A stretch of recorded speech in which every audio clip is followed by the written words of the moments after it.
자, 오늘은 바실레이아란 제목으로 같이 은혜를 나누겠습니다. 바실레이아란 말은 많이 들어봤죠. 나라, 영어로 킹덤 이런 뜻입니다. 하나님의 나라, 하늘나라. 성경에는 하나님의 나라라 기록된 곳도 있고 하늘나라라 기록된 곳도 있습니다. 영어 성경에는 이제 Kingdom of God 또는 Kingdom of Heaven 이렇게 나눠서 기록하고 있고 원문 성경에도 똑같습니다.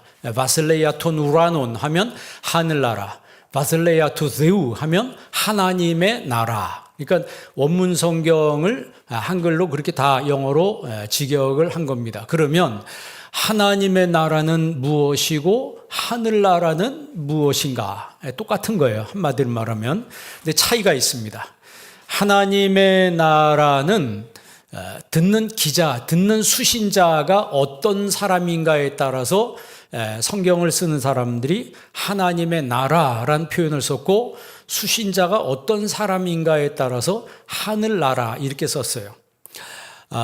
하늘나라 이렇게 Kingdom of Heaven 이렇게 쓴 것은 유대인에게 쓸 때는 하늘나라라 이렇게 썼어요. 유대인들은 하늘 하면 거기는 오직 유일신이신 하나님만 계시는 곳이다 이렇게 생각을 했습니다. 그리고 이방인들에게 쓸 때는 하나님의 나라 이렇게 썼어요. Kingdom of God. 분명히 God이란 말을 그들에게 씁니다.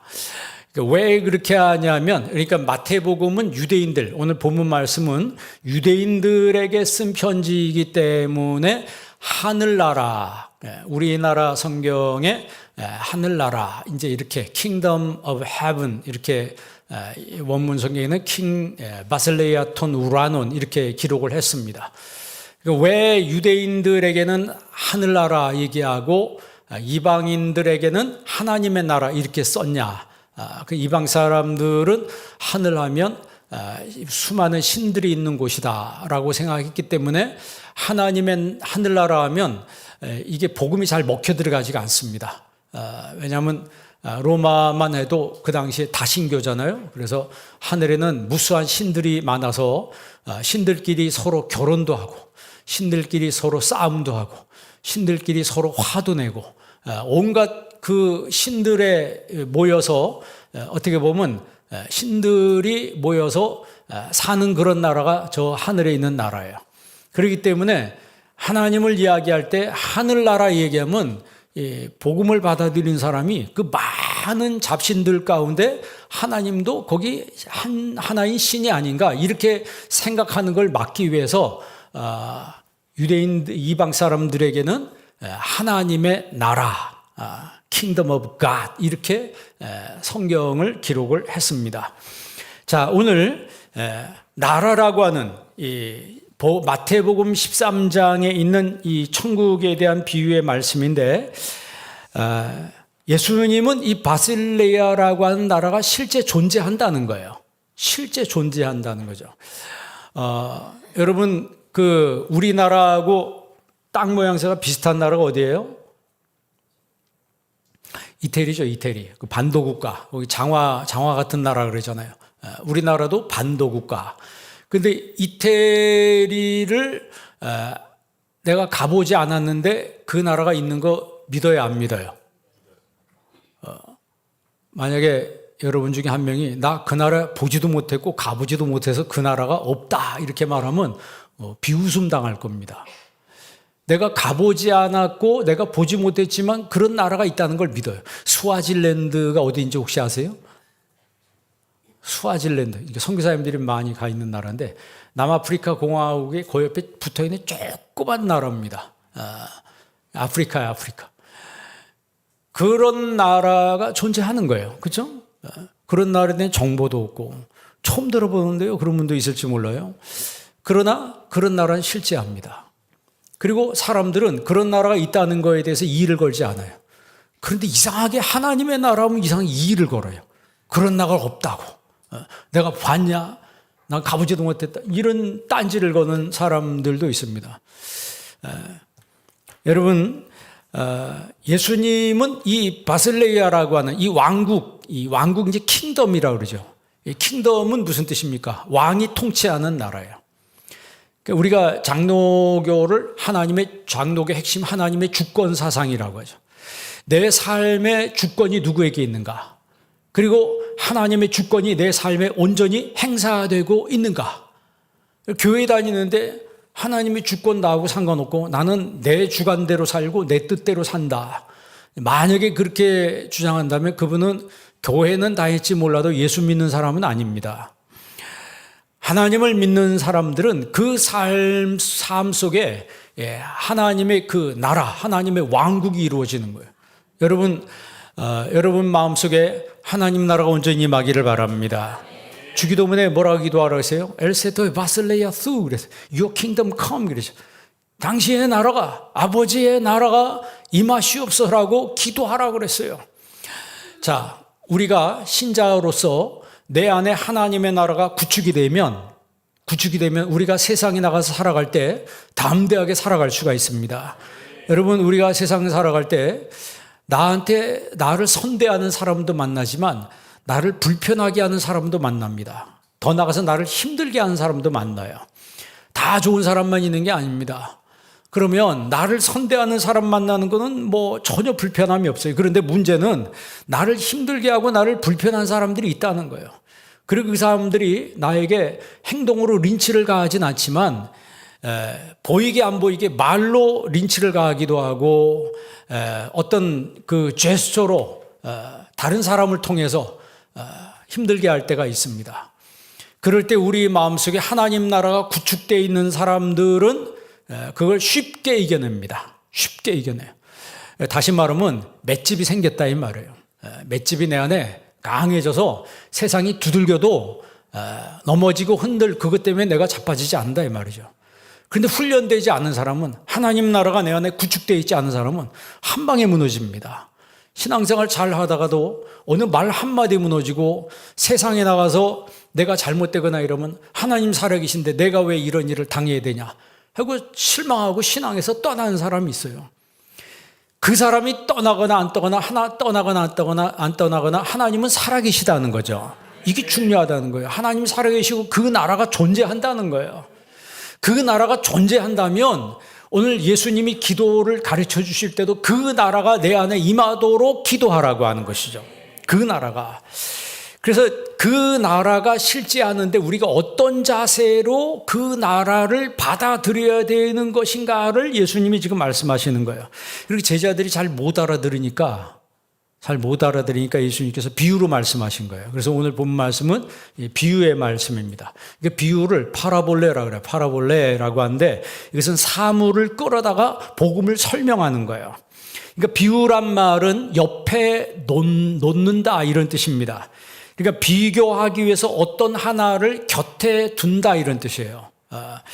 그러니까 비유를 또 다른 면으로 해석할 때 수수께끼라 이렇게 번역을 합니다. 그러니까 비유는 다른 사람들의 이해를 돕고 또 하나는 깨닫지 못하게 하기 위해서 감추어 둔다라고 하는 의미도 있어요. 예수님 말씀하실 때 너희가 듣기는 들어도 깨닫지 못하고 보기는 보아도 알지 못할 것이다 이 말씀하시잖아요. 내가 분명히 보는데도 못 보는 거예요. 내가 듣는데도 깨달아지지 않는 거예요. 근데 그러기 위해서 이 파라볼레라고 하는 이 비유를 예수님이 사용하셨어요. 그러니까 비유를 깨달으려면은 먼저 뭐가 열려야 돼요? 마음이 열려야 합니다. 마음이 열려야 되는 거예요. 이 예수님은 천국의 속성을 말씀하실 때 제일 먼저 씨 뿌리는 비유를 오늘 본문의 마태복음 13장이잖아요. 우리 44절부터 봤는데 1절부터 보면은 이제 씨의 비유에 대해서 이야기하죠. 씨의 비유에. 씨 뿌리는 비유. 그리고 네 가지 밭에 대해서 이야기하잖아요. 그러면 네 가지 밭 중에 좋은 밭, 다시 말하면 밭이 좋은 곳에서만 확장한다. 밭이 좋은 곳에, 좋은 밭에서만 확장의 역사가 일어난다는 거예요. 우리 지금 읽은 13장 23절 한번 읽어볼래요? 13장 23절 다 같이 있습니다. 좋은 땅에 뿌려졌다는 것은 말씀을 듣고 깨닫는 자니 결실하여 어떤 것은 100배, 어떤 것은 60배, 어떤 것은 30배가 되니라 하시더라. 아멘. 사람들은 성장하는 거 좋아하고 확장되는 거 좋아하죠. 여러분들이 사업을 하면 사업이 확장되는 거 좋아할 것이고, 직장에서 승진하면 좋아할 것이고, 어떤 면에서든지 내가 가게를 하든지 뭐 비즈니스를 하면 이게 여러분 성장하고 확장되는 걸 좋아하는 거예요. 그런데 오늘 우리의 영혼도 똑같습니다. 우리의 삶이 확장되는 은혜는 오직 마음밭이 좋은 밭일 때만 확장된다는 거죠. 이걸 예수님은 천국으로 비유하신 거예요. 그래서 씨가 길바닥에 떨어지고, 씨가 돌밭에 떨어지고, 씨가 가시밭에 떨어지고, 좋은 밭에 떨어졌다. 그러니까 결국에는 가시밭에 떨어져도 씨가 자라서 올라오다가 가시에 막혔다 그랬죠. 돌밭에는 기쁨으로 말씀을 받지만 조금 자라다가 시험이 오니까 그것 시험으로 인해서 넘어지는 자요 그랬어요. 그리고 길바닥에 떨어진 씨는 떨어지자마자 새들이 와서 먹어버렸다. 그 새는 예수님이 마귀라 이렇게 표현을 했어요. 그러니까 이 비유라고 하는 것은 이 파라볼레라고 해서 곁에 둔다. 곁에 두고 비교를 해보는 거예요. 두 번째, 바셀레야를 좋은 씨를 밭에 뿌린 사람과 같다. 24절부터 그 이야기를 예수님 말씀하십니다. 그러니까 천국은 좋은 씨를 제 밭에 뿌린 사람과 같으니 하면서 그 25절에 사람이 잘 때 그랬어요. 잘 때가 언제예요? 방심할 때, 나태해졌을 때, 원수가 와서 곡식 가운데 가라지를 덧뿌리고 갔다. 그러니까 완전히 무방비 상태예요. 영적으로 파수꾼으로 우리가 깨어 있어야 되는데 깨어 있지 못하고 다 영적인 잠을 자고 있는 상태. 여러분 영적으로 잠자고 있어요? 깨어 있어요? 본인이 알아요. 본인이 내가 영적으로 깨어 있는 상태인지 영적으로 내가 게으르고 나태하고 잠자고 있는 상태인지 본인이 압니다. 그러니까 쉽게 말하면 그 상태는 점점 어둠의 영한테 점령당하고 있는 그런 상태예요. 마치 여러분 주연자 안에 개구리라고 그런 얘기 있잖아요. 미지근한 물에 개구리를 집어넣으면 튀어나가지 않는다 그러죠. 뜨거운 물에 집어넣으면 바로 튀어나가는데 미지근한 물에 집어넣으면 가만히 개구리가 있다가 거기서 이제 익는다 그러죠. 거기서 죽는 거예요. 그러니까 사탄이 그렇게 우리에게 가라지를 뿌리고 다닌다는 거죠. 그리고 씨가 싹이 나고 결실할 때 가라지도 보인다는 거예요. 그리고 이게 무슨 얘기냐면 신자들 속에 불신앙의 모습이 보이기 시작하는 거예요. 내가 하나님을 믿는다고 하는데 나도 모르는 어떤 사이에 내 안에서 불신앙이 보이기 시작하는 거예요. 종들이 와서 주인에게 말합니다. 주여, 좋은 씨를 뿌렸는데 왜 가라지가 났습니까? 그랬더니 주인이 말하기를 원수가 이렇게 하였구나. 누가 그렇게 하였구나? 원수가 이렇게 했구나. 주여, 가서 뽑기를 원하나이까 내버려 두라는 거예요. 추수 때까지 둘 다 함께 자라게 두라. 추수 때에 내가 추수꾼들에게 가라지는 모아서 불사르게 단으로 묶고 곡식은 모아 내 곡간에 넣으라 할 것이다. 예수님께서 지금 이 말씀을 하시는 거예요. 그러면 사람들의 신앙이 왜 가라지가 될까요? 원수가 그랬다 그랬어요.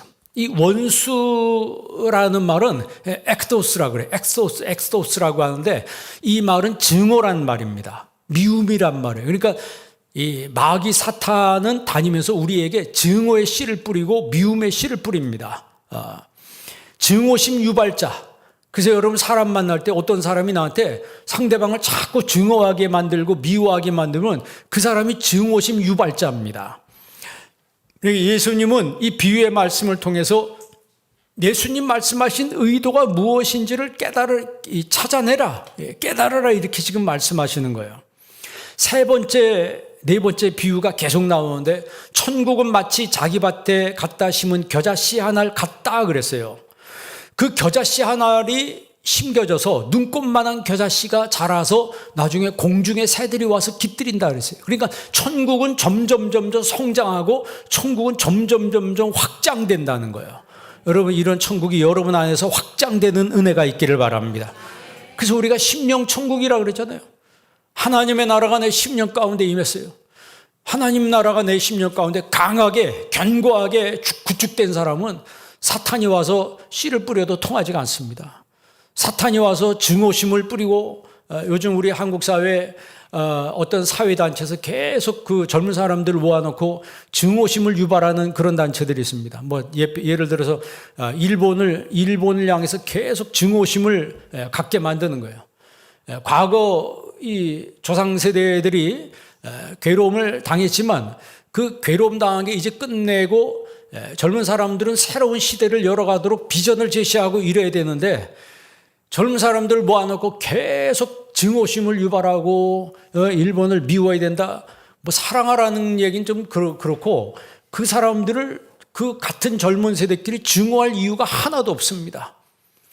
같은 새 시대를 열어가기 위해서는 새로운 비전을 가지고 서로 젊은 사람들끼리 옆에 붙어있는 일본이나 한국이나 중국이나 이 아시아에 있는 젊은 사람들끼리 원팀으로 하나로 갈 수 있는 그런 것들을 모색해야 되죠.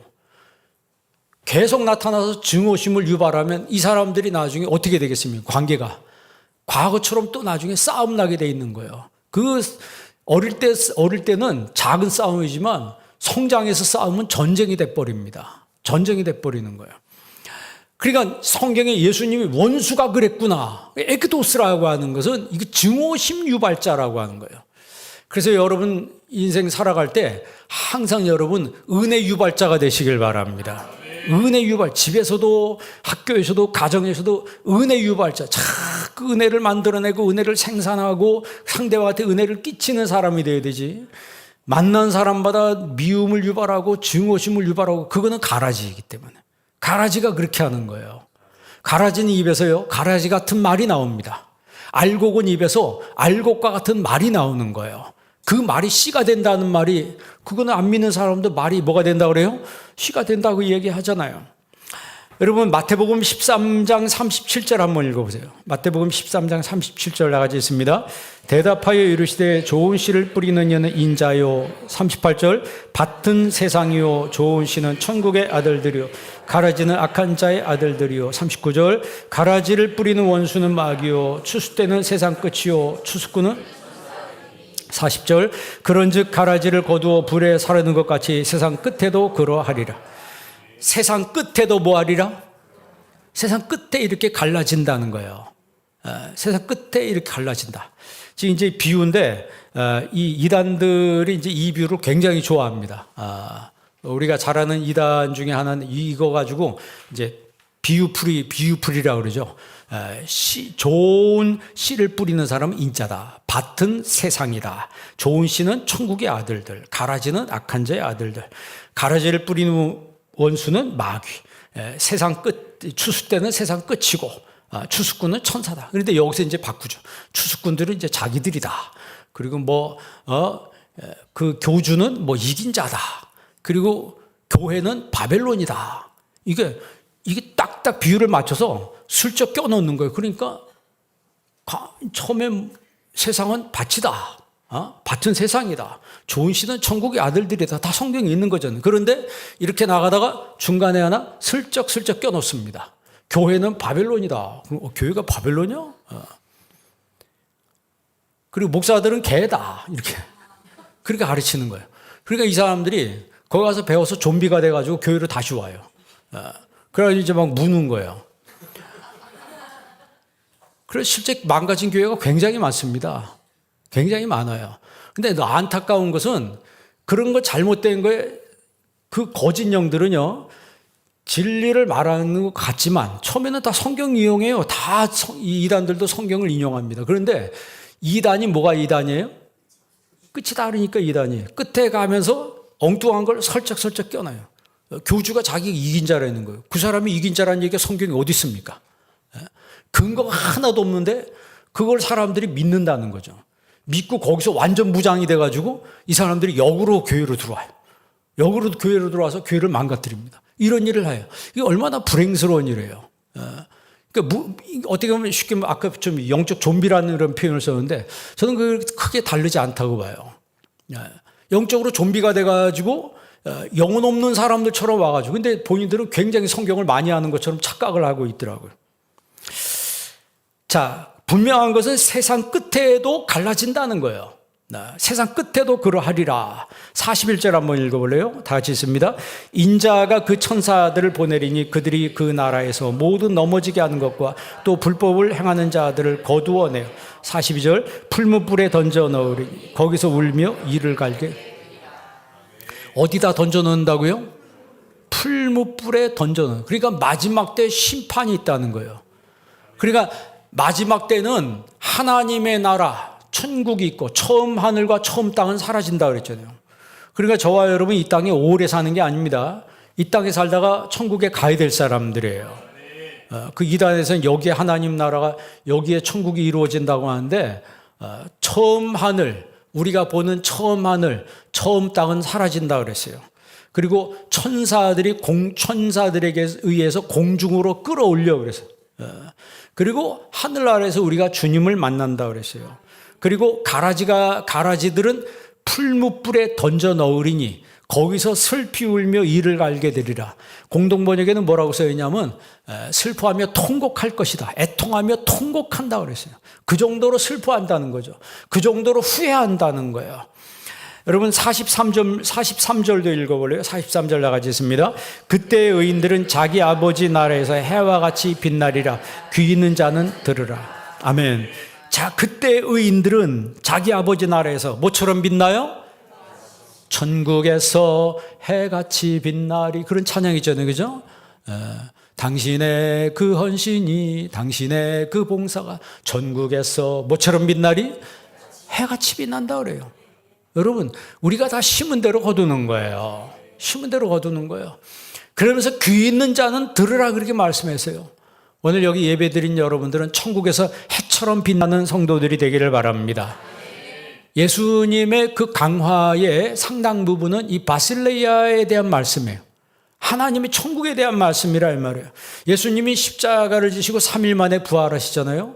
그리고 40일 동안 살아계실 때 예수님은 천국에 대해 하나님의 나라에 대해서 계속 이야기를 하셨습니다. 이 말씀의 의미는 천국은 모든 사람에게 열려 있다. 모든 사람에게 천국이 열려 있는데 모든 사람이 다 천국에 들어가는 것은 아니다.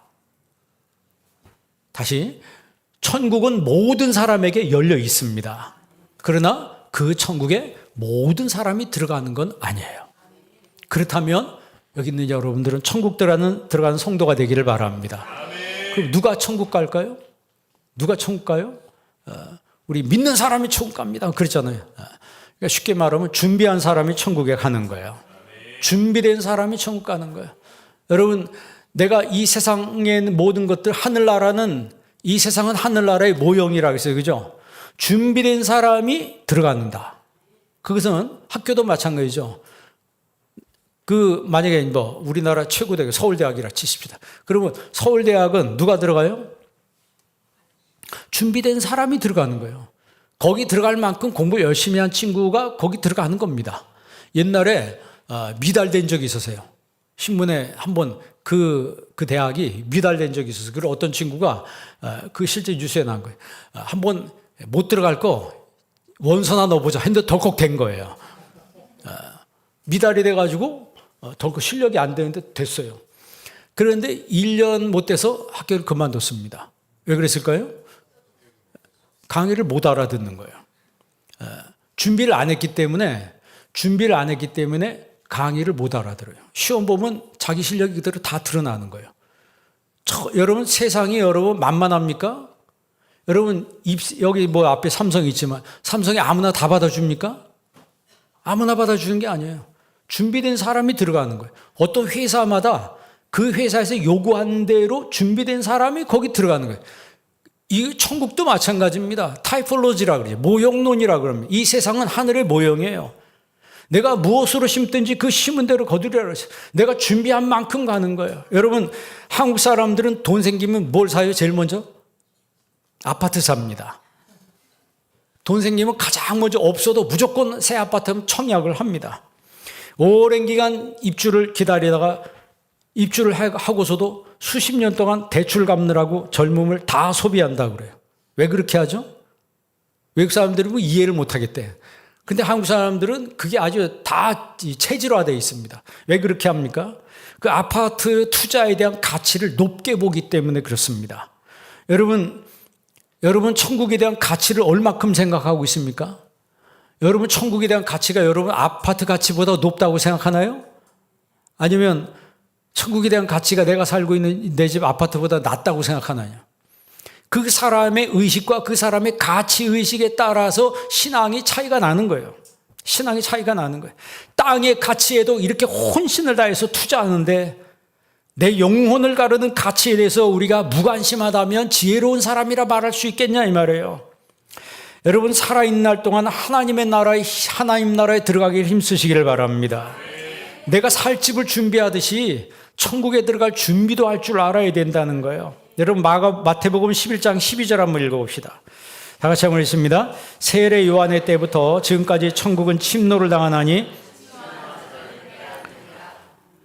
천국은 침노를 당한다 그랬어요. 천국은 침노를 당한다. 그 침노를 당하는 그것은 바로 열심히 내가 노력하는 사람, 열심히 몸부림치듯이 그 힘쓰는 그런 사람들에게 천국이 주어진다라고 하는 것이죠. 그래서 예수님이 바실레이아 복음을 전할 때 어떤 사람은 무관심으로 듣고 마음을 닫는 사람도 있지만 어떤 사람은 마음을 열어요. 어떤 사람은 귀를 열어요. 그래서 복음을 심도 있게 듣고 예수님을 따라가는 사람들이 있어요. 그러니까 천국은 침노하는 자의 것이라고 예수님이 말씀하신 그 말씀에 귀를 기울이고 천국은 침노한 자의 것이로구나 해서 혼심을 다해서 정말 열심을 낸다면 여러분 열심이란 말 제가 예전에 얘기했죠. 영어로 뭐라 enthusiasm이라고 하죠. enthusiasm이라고 하는 열정이란 그 말의 의미는 헬라어의 entheos란 말이라고 했어요. entheos는 뭐예요? 하나님 거기 계신다는 얘기예요. 하나님이 계시니까 열정이 생기는 거예요. 여러분 교회 다녀도 막 열정으로 하는 사람이 있고 그렇지 않은 사람인데 누가 왜 그렇게 열정으로 합니까? 뭐 그 사람한테 봉급을 줍니까? 뭘 주는 게 뭐가 있어요? 아무것도 없는데 열심히 해요. 왜 그래요? 하나님이 그 안에 계시니까 그렇게 하는 거예요. 다시 말하면 하나님 나라가 그 안에 임하니까 누가 시키지 않아도 자원하는 마음으로 한다는 거예요. 자원하는 마음으로 한다는 거예요. 어저께 지난주에 일부 예배 때 얘기 안 했는데 갑자기 생각이 나서 요 옆에 이제 그 수산교회라고 있는데 그 수산교회 거기는 이제 이 교회를 다 지고 입당하는데 빚이 하나도 없대요. 70억 줬는데 빚을 다 갚아버렸다는 거예요. 그래서 깜짝 놀랐습니다. 음향하는 분이 와서 이제 그분이 그 교회도 했다고 그러더라고. 그리고 새빛교회라고 하는 그 교회도 이제 9월 달에 다음 달에 입당한다는 거예요. 뭐 그 교회 얘기해 주는데 보니까 그냥 갑자기 전 겁이 덜컥 나더라고. 아니 우리 교회 성도님도 좀 그랬으면 좋겠는데 그렇다고 부담 갖지 마세요. 왜냐하면 하나님 나라가 임한 사람이 일하는 거예요. 하나님 나라가 임하지 않은 사람에게 그런 얘기하면 부담만 1000배 만배 되는 거예요. 여러분 부담이 돼도 거룩한 부담으로 일해야 합니다. 예수 믿는 사람들은 거룩한 부담으로 믿어야 되는 거예요. 침노한다는 말은 천국에 들어가기 위해 몸부림치듯이 열심 내는 거예요. 그러니까 천국은 열심 내는 사람들의 것이라고 하는 것이죠. 신앙의 본질이 뭔가요? 열심 내는 제자들은 신앙의 본질을 붙들어요. 신앙의 본질이 뭐예요? 십자가입니다. 그러니까 천국은 십자가를 붙드는 사람들의 것이에요. 십자가는요 액세서리처럼 달고 다니는 게 아니고 십자가는 지라고 하는 거예요. 사실 오늘 여기 있는 저와 여러분들은 천국 들어갈 자격이 없는 사람들이에요. 자격이 없는데 예수님이 오셔서 나를 위해서 내 죄값, 내 저주의 값, 내 모든 죄의 짐을 예수님이 다 짊어지시고 대신 십자가를 지신 거예요. 그래서 그 십자가에 달리신 예수 그리스도를 믿으면 우리가 구원을 받는 겁니다. 내 죄값이 탕감된 거예요. 죄값이 치러졌다는 거예요. 그 사실을 믿는 사람들에게 하나님의 은혜가 임하게 되는 거예요. 우리가 구원이란 말을 다양하게 설명하잖아요. 국제적 구원도 있고 사회적 구원도 있고 영혼의 구원도 있습니다. 국제적 구원이라고 하는 건 뭐예요? 나라가 구원받는 거예요. 우리나라가 해방될 때 그걸 구원받았다 그러잖아요. 구원받았다. 왜? 우리 힘으로 구원됐어요? 자력으로 구원된 게 아니에요. 어느 나라가 항복함으로 해서 우리는 자동으로 어느 날 갑자기 해방을 맞이하게 된 거예요. 6.25 전쟁이 일어났어요. 그래 나라가 막 싸우는데 전쟁이 끝났습니다. 우리 힘으로 전쟁 끝낸 거예요? 우리 힘으로 전쟁 끝난 게 아니에요. 외부 사람들이 와서 싸워줘가지고 그 사람들 힘으로 전쟁이 중단이 된 겁니다. 그래서 우리는 국가적으로 구원을 받았어요. 어떻게 보면 사회적 구원. 사회적 구원은 뭐예요? 나라가 부강해서 국민들에게 많이 혜택을 주는 거예요. 의료 혜택을 주고 복지 혜택을 주고 각종 하여튼 현금까지 주면서 혜택을 줘. 중동의 어떤 나라는 1년에 수천만 원씩 국민들한테 준다는 거예요. 스위스는 작년인가요? 신문에 났었는데 매달 모든 국민 개개인당 한 명당 300, 우리나라 돈으로 300만 원씩 주기로 결정을 했다. 당신들 받겠습니까? 여러분 같으면 매달 한 달에 300만 원씩 준다면 어떻게 하겠어요? 할렐루야! 그러겠습니까? 국가 재정을 생각해 봐야죠. 줄 수 있는 능력이 있으면 받아도 되는데 국가가 줄 수 있는 능력이 안 되는데 무조건 주겠다고 하는 대로 다 받으면 나라가 절단 나버립니다. 대표적인 게 베네수엘라라고 하는 거죠. 그래서 스위스 국민들은 국민 소득이 우리나라 한 3배 정도 되죠. 그런데도 안 받겠다는 거예요. 국민들이 매달 300만 원씩 주겠다는데도 안 받겠다는 거예요. 그게 뭔 얘기예요? 국민 수준이 높은 거예요. 의식 수준이 높은 거예요. 그러니까 이런 어떻게 보면 사회적 구원, 어떤 약자들이 있어도 이거 사회에서 국가적으로 감당해 준다는 거죠. 그런데 이제 영혼 구원이 있어요. 그 영혼 구원은 보이는 게 아닙니다. 보이는 게 아니에요. 그 영적 구원은 결국 한마디로 말하면 천국을 말하는 거예요. 제가 여러 번 얘기했지만 우리 인생 사는 게 짧습니다. 짧아요. 여러분 인생 길면 70이요, 강건하면 80이라 그랬어요.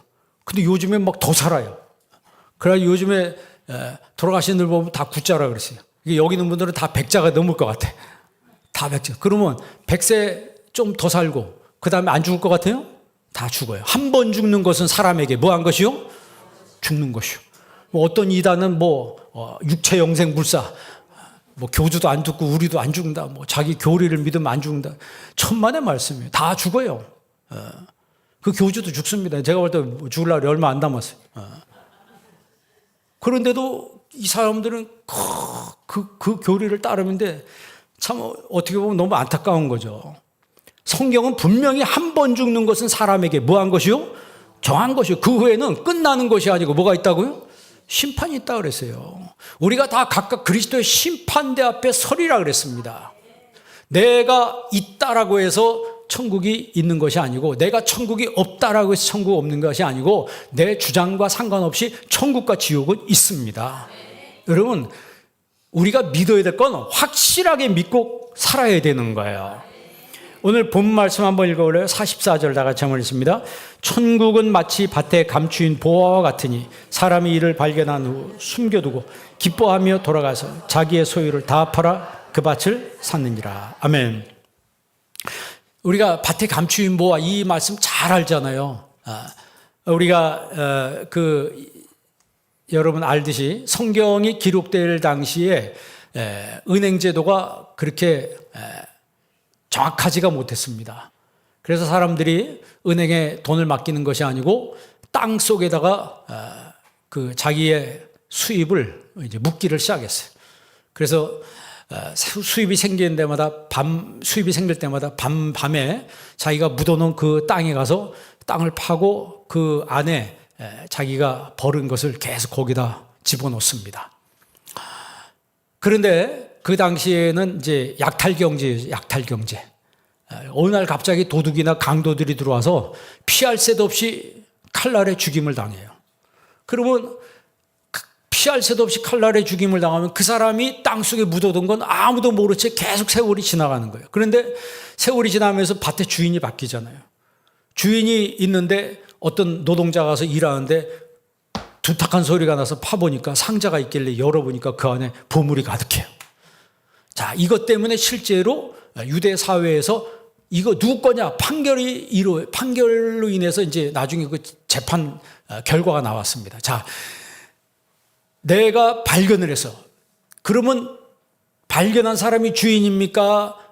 그 발견한 땅에 묻혀 있다면 그 땅 주인이 그 보물의 주인입니까? 누가 주인인 것 같아요? 투표해 볼까요? 땅 주인이라고 손 안 들어도 돼요. 땅 주인이라고 말하는 사람도 있을 것이고 발견한 사람이 주인이라고 말할 수도 있어요. 그런데 어떻게 판결이 났냐면 발견한 사람이 주인이라고 판결났어요. 대신 남의 땅에서 발견했으면 반반씩 나눠야 된다. 그런데 내가 거기서 밭에 부쳐 먹고 일하는 일꾼인데 그 보물을 발견했어. 그러면 반 나누겠어요? 내가 그 밭을 사겠어요? 다 사겠다고 그러잖아요. 이게 사람의 본능이라니까. 그런데 똑같이, 성경이 똑같이 지금 44절 보세요. 발견한 후 숨겨두고 기뻐하며 돌아가서 자기의 소유를 다 팔아 그 밭을 뭐 했느니라? 사느니라. 이게 사람이에요. 정죄하는 게 아닙니다. 누구든지 다 그렇게 한다는 거예요. 그 정도로 가치를, 그 밭의 가치를 알기 때문에 아마 더 비싸게 샀을 수도 있어요. 더 쳐줄게. 2배로 주니까 파시오. 주인 입장에서는 더 준다니까 얼른 팔아버려요. 왜 팔았을까요? 무지하니까 파는 거예요. 그 자기 밭에 대해서 무지한 거예요. 이게 밭일 뿐이지 뭐가 더 있겠는가. 그런데 그 밑에 성경에는 보물이 있다는 거예요. 그 보물이 있는 사람은 무슨 수를 써서라도 천국은 침노한 자의 것이라 그랬잖아요. 모든 걸 다, 외상까지 져가면서 빚까지 내가면서 그 밭을 산다는 것이죠. 그러니까 천국은요, 현재적 천국이 있고 미래적 천국이 있다 그랬어요. 현재적 천국은 여러분 심령 속에 있는 하나님의 나라. 미래적 천국은 우리가 죽어서 들어가야 될 하나님의 나라. 그래서 영생, eternal life라고 그러죠. 영생이라고 하는 것은 이 땅에서 영생이 아니고 하나님 나라에 가서 영생하게 된다는 거예요. 여러분, 그래서 신앙생활은 밭을 사라 이 말은 교회 생활을 사고 예배를 사고 내가 섬김을 사라 이거예요. 거기에 투자를 하라는 것이죠. 그렇게 투자를 했을 때, 그렇게 밭을 사고 하는 이 투자를 했을 때 보물을 얻는 것처럼 내가 하나님 앞에 예배 생활, 신앙 생활을 사듯이 내가 투자를 해야 된다는 거예요. 가치를 내가 알기 때문에 투자하는 거죠. 예배 가치를 모르는 사람은요, 예배 시시하게 여깁니다. 예배 시시하게 여겨요. 여러분, 중요한 사람하고 약속하면 그 사람과 약속 시간은 절대로 지킵니다. 중요한 거 알기 때문에. 예배도 똑같은 거예요. 신앙생활하는 것도 똑같습니다. 우리가 가치를 알면 가치를 아는 만큼 내가 투자하게 돼 있는 거예요. 그 대가를 지불한 사람, 그 가치에 대한 대가를 지불한 사람만이 천국을 소유할 수 있다. 그러니까 천국을 소유하려면 자기 것을 다 팔 만큼의 어떻게 보면 믿음의 대가를 지불해야 된다. 그러니까 예수님이 요청하는 것은 믿음이라고 하는 거예요. 예수님이 그러잖아요. 내가 믿으면 하나님의 영광을 보리라 그랬어요. 여러분, 믿음에 올인하는 성도가 되기를 바랍니다. 믿음에 올인한다. 그럼 내가 시간이고 물질이고 내 삶의 모든 걸 예수님 위해서 올인할 줄 아는 사람. 자, 45절 46절 다 같이 한번 읽습니다. 또 천국은 마치 좋은 진주를 구하는 장사와 같으니 극히 값진 진주 하나를 발견하며 가서 자기의 소유를 다 팔아 그 진주를 사느니라. 아멘. 똑같이 천국은 마치 뭐와 같다고요? 좋은 진주를 구하는 장사와 같다. 그래서 좋은 진주를 발견하니까 자기 소유를 다 팔아 그 진주를 샀다. 왜 삽니까? 왜 진주를 사요? 투자할 만한 가치가 있다는 거 알기 때문에 그렇습니다. 그래서 신앙생활을 아는 사람과 모르는 사람 차이가 있다고 그랬죠. 전도는 뭐가 전도라고 했어요? 아는 사람이 모르는 사람한테 얘기해 주는 게 전도입니다. 천국에 대해서 아는 사람이 천국에 대해서 모르는 사람한테 이야기해 주는 게 전도예요. 자, 47절 다 같이 있습니다. 또 천국은 마치 바다에 치고 각종 물고기를 모으는 그물과 같으니 48절 그물에 가득함에 물가로 끌어내고 앉아서 좋은 것은 그릇에 담고 못된 것은 내버리느니라. 아멘. 그러니까 천국은 갈라지는 나라라고 했어요. 천국 들어갈 때는 지금 여기 우리가 다 똑같이 있지만 천국 들어갈 때는 다 들어가면 좋은데 갈라지는 역사가 일어난다는 거예요. 양과 염소가 갈라지듯이. 알곡과 가라지가 갈라지듯이 좋은 물고기와 그렇지 않은 물고기가 갈라지듯이 나누어진다라고 성경에 분명히 말씀하고 있습니다. 그러면 왜 사람들이 하나님으로부터 여기서 갈라져 나갈까요? 아까 얘기한 것처럼 왜 가라지가 됩니까? 불신앙 때문에 그런 거예요. 불신앙 때문에. 아까 읽은 말씀 39절, 13장 39절 다시 한번 읽겠습니다. 가라지를 뿌린 원수는 마귀요 추수때는 세상 끝이요 추수꾼은 천사들이니. 40절, 그런즉 가라지를 거두어 불에 사르는 것 같이 세상 끝에도 그러하리라. 가라지를 뿌리는 원수는 마귀요. 이 마귀 이제 디아볼로스라고 그러죠. 중상자, 비방자, 갈라놓는 자 이런 뜻입니다. 그러니까 이 원문 성경의 디아볼로스라고 하는 마귀는 자꾸 중상하고 비방하고, 그러니까 여러분 사람 만날 때 늘 비방하고 늘 중상하고 늘 갈라놓는 이런 사람들은요, 누구라고 그랬어요? 새끼 마귀들. 그게 새끼 마귀들. 하나님, 여러분 정말 천사와 같이 은혜의 사람들은요 절대 그런 말을 하지 않습니다. 절대 그런 말을 하지 않아요. 원수는 아까 말씀드린 거 에크토스라고 해서 이것은 증오, 적의, 미움 이런 뜻입니다. 자꾸 증오심을 갖게 만들고 미움을 갖게 만들고, 원수가 이랬구나. 그러니까 원수가 가라지를 확 뿌려놓으니까 나도 모르게 어느 날 미운 사람이 막 생기고, 막 어떤 대상에 대해서 막 증오하는 마음이 생기고, 그 사람 잘 알지도 못하는데 그런 마음이 생기는 거예요. 그게 바로 원수가 그랬구나 그런 거예요. 나도 모르는 사이에 내 마음속에 불신앙의 가라지들이 여기저기서 막 자라고 있다는 거예요. 그걸 누가 그렇게 한다는 거예요? 원수들이 그런 씨를 뿌리고 간다는 거죠. 그래서 여러분 49절 말씀 읽어보세요. 49절 다 같이 있습니다. 세상 끝에도 이러하리라. 천사들이 와서 의인 중에서 악인을 갈라내요. 천사들이 와서 의인 중에서 악인을 뭐하여? 갈라내요. 이 갈라낸다는 말은 아포리조예요. 제가 지난 시간에 말씀드렸죠. 특정한다. 어떤 사람을 분리시킨다는 거예요. 그러니까 의인 중에서 악인을 갈라내요. 의인 중에서 악인을 분리시킨다는 거예요. 지금 똑같이 섞여 있는데 어느 순간에 천사가 와서 갈라놓는다는 거죠. 자, 50절 다 같이 한번 읽습니다. 풀무불에 던져 넣으리니 거기서 울며 이를 갈리라. 거기서 울며 이를 갈리라. 천국은 아니죠. 천국은 울며 이를 가는 장소가 아닙니다. 가슴 치며 통곡한다는 그런 뜻입니다. 가슴 치며 통곡한다는 거예요. 천국 가서 여러분 가슴 치며 통곡합니까? 천국은 그런 나라가 아니에요. 요한계시록 보세요. 눈물도 없고 거기는 애통하는 것도 없고 곡하는 것도 없는데, 지금 여기는 슬피 울며 이를 간다. 이 말은 막 고통스럽게 막 가슴을 치면서 막 통곡을 한다는 거죠. 그러나 이미 때는 늦은 거예요. 여러분, 여기 있는 여러분들은 모두 천국 가는 성도가 되기를 바랍니다. 그렇다면 여러분 마음속에 이미 하나님 나라가 임한 걸 믿으시고, 여러분 마음속에 있는 하나님 나라가 점점 확장되는 은혜가 있기를 바랍니다. 마음속에 하나님 나라가 점점 확장되고 그 하나님 나라를 강하게 구축시키면, 강한 하나님의 나라가 내 마음속에 구축되면 우리가 세상 나가 살아갈 때 그 누구의 말을 들어도 시험 들지 않고, 그 어떤 환경 속에서도 우리가 넘어지지 않고 우리가 위축되지 않는다 이 말이에요.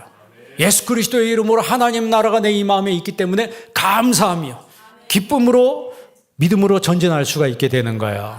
여러분 심령 속에 천국이, 하나님 나라가 온전히 구축되고 여러분 예수의 이름으로 승리하는 삶을 살길 주의 이름으로 축원합니다. 기도하겠습니다. 하나님 아버지 감사합니다. 오늘 이 시간 저희들에게 하나님의 말씀 주심을 감사합니다. 우리의 심령 속에 하나님 나라가 이루어지게 도와 주옵시고, 감사와 기쁨으로 사는 저희들 되게 도와 주옵시고, 믿음으로 사는 저희들의 삶이 되어지게 하여 주시옵소서. 하나님 나라가 내 마음속에 날마다 확장되는 은혜의 역사가 있게 하여 주옵소서. 예수님의 이름으로 기도합니다. 아멘.